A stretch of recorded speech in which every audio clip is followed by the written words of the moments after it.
If you are a teenager that is too young to understand the difference between underground hip-hop and mainstream hip-hop music, don't feel bad, because it's not your fault. You were simply born after the period in time when the main way audiences could quickly get into the loop of new music was to turn on the radio.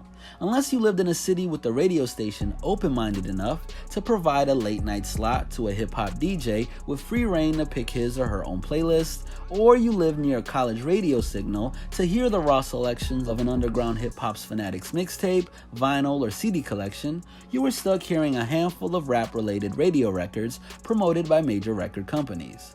What is a radio record, you might ask? Basically, we're talking about a song that is less hip-hop and more hip-hop. Catchy choruses, no political or controversial commentary, generally superficial subject matter, watered down verses virtually anyone can understand, and probably having a beat that sounds eerily like 5 other radio records making their monotonous rounds on the radio waves. This radio broadcast situation created a monopoly that required rappers to be signed to recording companies with clout, connections with radio program directors, and considerable cash flow in order to be heard nationwide in the United States and internationally throughout the world. If there is any truth to the statement that underground hip-hop is dead, then what got it to that point? Now that the internet has become the location for streaming services, podcasts, music videos, and interviews, these digital platforms have blurred the lines between mainstream and underground. How is that possible? Because both styles of hip-hop share the same online services to reach listeners. Industry plants or mainstream artists that pretend to be underground artists to manufacture the underdog story that audiences find credible have secretly had a major record label behind them to buy their way into viral success. On the other hand, there are underground artists that use free or affordable software apps and low-cost cameras to give themselves the same glamorous gloss that Grammy Award winners use to stand out in the flooded media landscape. Los Angeles MC Hopsin was on Grassroots podcast and was asked by host Aaron Ashley Simon to offer up his opinion on the underground versus mainstream debate, and Hopsin said this: "Underground is usually just a term for rappers who just haven't fully blown up in the way that people may feel they deserve. A lot of people consider me underground, and there are some people who say he's not underground anymore.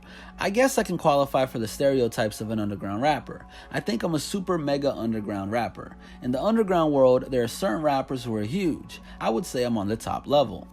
It might be difficult for many to view Hopsin as underground after releasing his 2017 No Shame through a record deal with 300 Entertainment. The company spearheaded by Leor Cohen, music mogul from Def Jam.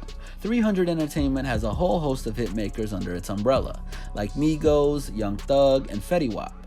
Hopsin also currently holds the attention of over 1.8 million monthly listeners on Spotify, and more than most underground legends like MF Doom, and less than mainstream artists like J. Cole.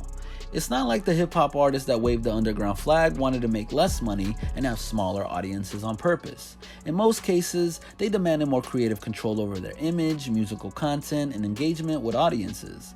Working outside of the commercial margins also afforded them not to have to settle for the smaller cut of a financial pie, especially with the current music industry dependence on 360 deals that give record companies access to absorbing portions of all income streams an artist generates. Having no one to answer to, especially executives that often don't relate to hip-hop culture as their own, was and still is an exciting proposition for many genuine artists who value their authenticity and the message that they project into the world. Instead of calling hip-hop artists that aren't signed to major record labels underground artists, maybe it's more accurate to refer to them as independent artists. There's next to nothing stopping rappers outside of the major label system from creating social networking accounts on Facebook, Twitter, and Instagram, or establishing their own artist website hubs to raise awareness and interact with their fan base. One of the biggest barriers that underground hip-hop performers faced in the pre-internet music industry was the ability to distribute their music on a wide scale, without a major record label's muscle.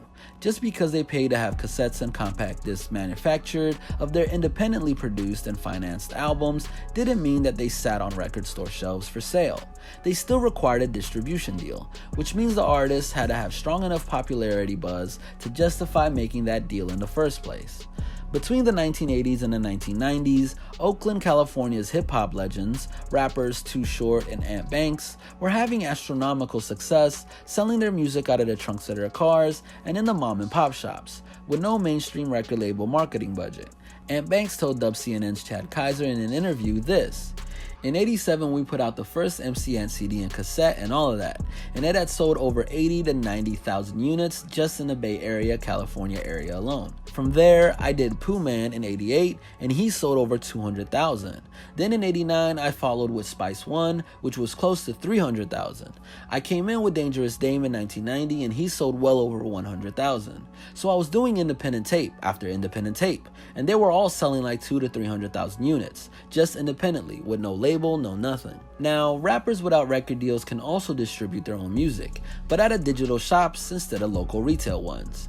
Being that they can add their music to free and paid for on-demand streaming services like Spotify, Apple Music, Tidal, Amazon Music Unlimited, SoundCloud, and YouTube.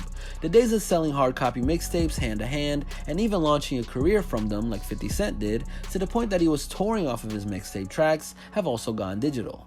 First, websites like datpiff.com became an online realm to post mixtapes, and there are hungry music fans to download them for free as MP3 files. But now we have gone from possessing physical and digital copies of music to simply streaming it from a small pool of digital sources. In the fall of 2018, streaming was responsible for up to 75% of the country's total music industry revenue. Streaming revenue increased by 34% and accounted for 47% of total music revenue globally. The 2019 IFPI Global Music Report revealed that global music revenue reached $19.1 billion, with the overall music market soaring up by nearly 10% in 2018, marking the record music industry's fourth year of growth in a row. Rap music currently is the dominant genre in music, which means a lot of money is being made off of beats and rhymes being streamed through smartphones, computers, tablets, and even televisions. With the playing field for releasing new music seeming to be similar for both mainstream rappers and underground MCs, the only difference now is the amount of money that is able to be spent for promotion, touring, and merchandising. Whether or not you look at the perceived death of underground hip-hop or the idea that, as DJ Booth proclaimed in 2017, the underground is the new mainstream, as being a fateful negative, one thing's for sure: independent artists have more options and incentives to keep the control inside of their own camp and carve out their own corner in the hip-hop music industry. This has been a Hip Hop Madness original. Make sure to stay tuned and stay up to date with everything we got going on by hitting that subscribe button and notification bell. Oh, and don't forget to follow us on Instagram at HipHopMadness and join the movement.